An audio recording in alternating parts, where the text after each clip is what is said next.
नमस्कार दोस्तों, only SKM YouTube channel में आप सभी का स्वागत है। और आज के इस वीडियो में बात करने वाले एसकेएम यूजी सेमेस्टर 5 जो कि सेशन है 2022 से 26। तो आज के इस वीडियो में लोग कवर करने वाले पॉलिटिकल साइंस मेजर पेपर 9 के सेट 3 देखने वाले। तो इसके पहले मैंने जो सेट 1 और सेट 2 का वीडियो डाल दिया है। अगर आपने उन दो वीडियो को नहीं देखा है तो आप हमारे चैनल से जाकर देख सकते हैं, या फिर इसी वीडियो के डिस्क्रिप्शन में आपको प्लेलिस्ट का लिंक मिलेगा, वहाँ से जाके आप सभी वीडियो को सीक्वेंस में फॉलो कर सकते हैं। तो सबसे पहले हम लोग बात करेंगे ग्रुप ए में, जो कि वेरी शॉर्ट क्वेश्चन और शॉर्ट क्वेश्चन है, और इसके बाद ग्रुप बी में चलेंगे जो इसमें कि लॉन्ग क्वेश्चन है। तो सबसे पहले आपको बता दूं कि आपको जो है शॉर्ट क्वेश्चन और लॉन्ग क्वेश्चन को ही अच्छे से करना है। वेरी शॉर्ट क्वेश्चन को बस आपको ऐसे एक दो बार पढ़ लेना है, आपको शॉर्ट क्वेश्चन और लॉन्ग क्वेश्चन को अच्छे से पढ़ना है, ठीक है। तो क्वेश्चन नंबर पहला जो है a number, what is cold war, जो कि वेरी शॉर्ट क्वेश्चन है, यानी कि शीत युद्ध क्या है। तो शीत युद्ध अमेरिका और सोवियत संघ के बीच वैचारिक, राजनीतिक और सैन्य तनाव का काल था, जिसमें प्रत्यक्ष युद्ध नहीं हुआ। तो ये आपका जो शीत युद्ध हो जाएगा। नेक्स्ट आपका क्वेश्चन है व्हाट इज पेरोस्त्राइका। पेरोस्त्राइका क्या है। तो पेरोस्त्राइका सोवियत संघ में मिखाइल गोर्बाचेव द्वारा शुरू की गई आर्थिक और प्रशासनिक सुधार नीति थी। क्या है, तो एक प्रकार का आर्थिक और प्रशासनिक सुधार नीति है ये पेरोस्त्राइका, और जिसका उद्देश्य था व्यवस्था सुधारना था, यानी कि व्यवस्था को सुधारना, सिस्टम को सुधारना था। ये आपका जो पेरोस्त्राइका है। नेक्स्ट आपका क्वेश्चन है what is peaceful rise of India. चीन का शांतिपूर्ण उदय क्या है। तो चीन का शांतिपूर्ण उदय वह नीति है जिसमें चीन आर्थिक विकास और कूटनीति द्वारा बिना युद्ध के वैश्विक शक्ति बनना चाहता है। ये आपका जो है चीन का शांतिपूर्ण उदय है। नेक्स्ट आपका क्वेश्चन है what is multipolar world order. बहुध्रुवीय विश्व व्यवस्था क्या है। तो बहुध्रुवीय विश्व व्यवस्था वह स्थिति है जिसमें विश्व शक्ति कई देशों में विभाजित होती है और कई एक देश प्रभुत्वशाली नहीं रहता। तो ये आपका जो है बहुध्रुवीय विश्व व्यवस्था। नेक्स्ट आपका क्वेश्चन है what is balance of power. शक्ति संतुलन क्या है। तो शक्ति संतुलन वह स्थिति है जिसमें देशों की सैन्य और राजनीतिक शक्ति बराबर रहती है, ताकि कोई देश प्रभुत्व स्थापित ना करे। इसके बाद यहाँ से जो आपका क्वेश्चन शुरू होता है शॉर्ट आंसर टाइप क्वेश्चन, यानी कि शॉर्ट क्वेश्चन, और आपको शॉर्ट क्वेश्चन को ही अच्छे से करना है और लॉन्ग क्वेश्चन को। यहाँ से आपका शॉर्ट क्वेश्चन शुरू होता है। तो क्वेश्चन नंबर 2 है जो कि शॉर्ट क्वेश्चन है explain economic factors affecting foreign policy. विदेश नीति को प्रभावित करने वाले आर्थिक कारक की व्याख्या कीजिए। तो विदेश नीति को जो है कौन कौन से जो आर्थिक कारक है जो इसे प्रभावित करते हैं, तो ये आपको बताना है। तो किसी भी देश की विदेश नीति को निर्धारित करने में आर्थिक कारकों की बहुत महत्वपूर्ण भूमिका होती है। किसी राष्ट्र की आर्थिक स्थिति, संसाधन, व्यापार और विकास की आवश्यकताएं यह तय करती है कि वह अन्य देशों के साथ किस प्रकार संबंध बनाएगा। मजबूत अर्थव्यवस्था वाले देश अंतर्राष्ट्रीय राजनीति में अधिक प्रभावशाली भूमिका निभा सकते हैं, जबकि कमजोर अर्थव्यवस्था वाले देशों को आर्थिक सहयोग और सहायता की आवश्यकता होती है। विदेश नीति को प्रभावित करने वाला पहला आर्थिक कारक प्राकृतिक संसाधन है। जिन देशों के पास तेल, गैस, खनिज या अन्य महत्वपूर्ण संसाधन होते हैं, वे इन संसाधनों के आधार पर अपनी विदेश नीति को मजबूत बनाते हैं। कई बार संसाधनों की कमी वाले देश आयात पर निर्भर रहते हैं, इसलिए उन्हें संसाधन संपन्न देशों के साथ अच्छे संबंध बनाए रखने पड़ते हैं। दूसरा महत्वपूर्ण कारक विदेशी व्यापार है। प्रत्येक देश अपने निर्यात को बढ़ाने और आयात को संतुलित रखने के लिए अन्य देशों से व्यापारिक समझौते करता है। व्यापारिक संबंधों को मजबूत करना विदेश नीति का प्रमुख लक्ष्य बन जाता है, क्योंकि इससे आर्थिक विकास और रोजगार के अवसर बढ़ते हैं। विदेशी निवेश और तकनीकी सहयोग भी विदेश नीति को प्रभावित करते हैं।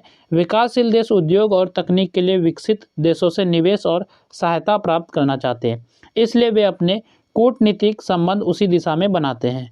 इसके अतिरिक्त आर्थिक संकट, बेरोजगारी, मुद्रास्फीति और विकास की आवश्यकताएं भी विदेश नीति की दिशा को प्रभावित करती है।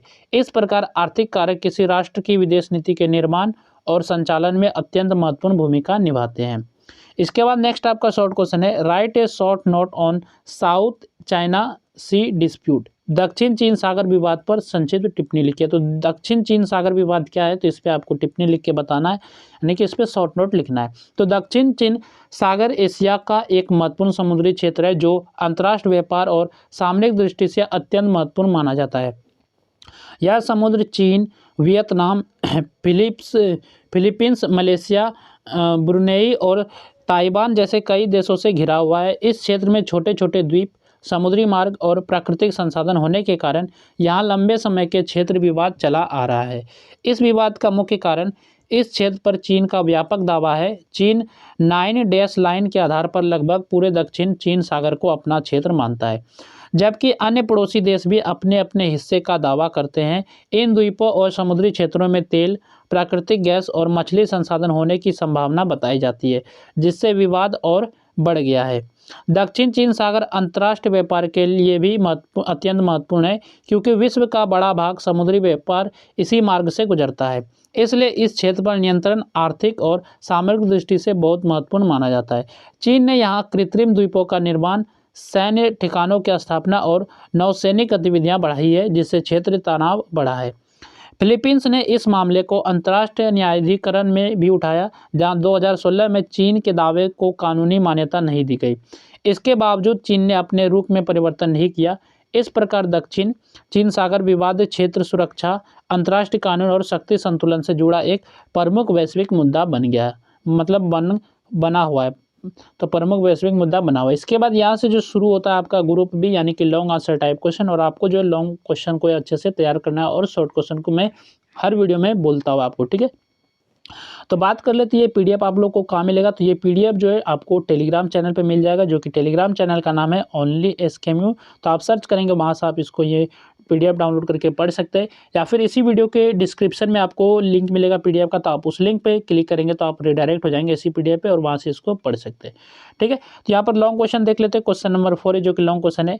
Define foreign policy and discuss it's objectives. विदेश नीति की परिभाषा दीजिए, तो आपको इसका डेफिनेशन लिखना है। इसके बाद तथा उसके उद्देश्यों की चर्चा कीजिए। तो विदेश नीति के क्या उद्देश्य है, तो इसको भी आपको बताना है। तो यह आपका क्वेश्चन नंबर 4 है, जो कि लॉन्ग क्वेश्चन है। नेक्स्ट आपका क्वेश्चन है question number 5। Explain the internal and external causes of the collapse of the Soviet union. Soviet संघ के पतन के आंतरिक एवं बाह्य कारणों की व्याख्या कीजिए। तो सोवियत संघ का जो पतन हुआ तो वो आंतरिक और बाह्य कारण क्या थे, तो ये आपको बताना है एक्सप्लेन करके। दिए क्वेश्चन नंबर 5 है। नेक्स्ट आपका क्वेश्चन है question number 6। Examine the role of USA in global politics after cold war, यानी कि यूनाइटेड स्टेट ऑफ अमेरिका, यानी कि अमेरिका का क्या भूमिका था शीत युद्ध के बाद वैश्विक राजनीति में, ग्लोबल पॉलिटिक्स में। ये आपको बताना है, यहाँ पे हिंदी में भी है। शीत युद्ध के बाद वैश्विक राजनीति में अमेरिका की भूमिका का परीक्षण कीजिए। तो अमेरिका का क्या भूमिका रहा शीत युद्ध के बाद वैश्विक राजनीति में, ये आपको बताना है। तो ये क्वेश्चन नंबर 6 है। नेक्स्ट आपका क्वेश्चन है question number 7। Discuss China USA relationship in the post cold war era. शीत युद्धोत्तर काल में चीन अमेरिका संबंधों की चर्चा कीजिए। तो चीन अमेरिका का क्या संबंध रहा शीत युद्धोत्तर काल में, तो ये आपको बताना है। तो ये क्वेश्चन नंबर 7 है। नेक्स्ट आपका क्वेश्चन है question number 8। Analyse India as an emerging power in global politics. वैश्विक राजनीति में उभरती शक्ति के रूप में भारत का विश्लेषण कीजिए। तो आपको भारत का विश्लेषण करना है ग्लोबल पॉलिटिक्स में उभरते हुए, ठीक है। तो ये आपका क्वेश्चन नंबर 8 है। इसके बाद नेक्स्ट क्वेश्चन है क्वेश्चन नंबर 9।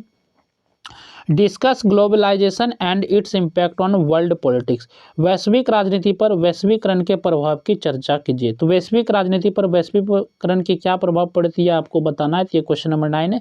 और यहाँ से जो ये आपका सेट 3 कंप्लीट होता है। तो इस तरह हम लोग जो है मेजर पेपर 9 जो है आपका पॉलिटिकल साइंस का सेट 1, सेट 2 और सेट 3 तीनों वीडियो यहाँ पर कंप्लीट कर लिया। और तीनों वीडियो आप अच्छे से देख लीजिए, और तीनों सेट टेलीग्राम पे भेजा गया, तो वहाँ से आप इसको पीडीएफ को पढ़ सकते हैं। तो चलिए फिर मिलते हैं नेक्स्ट वीडियो में। इस वीडियो में बस इतना ही।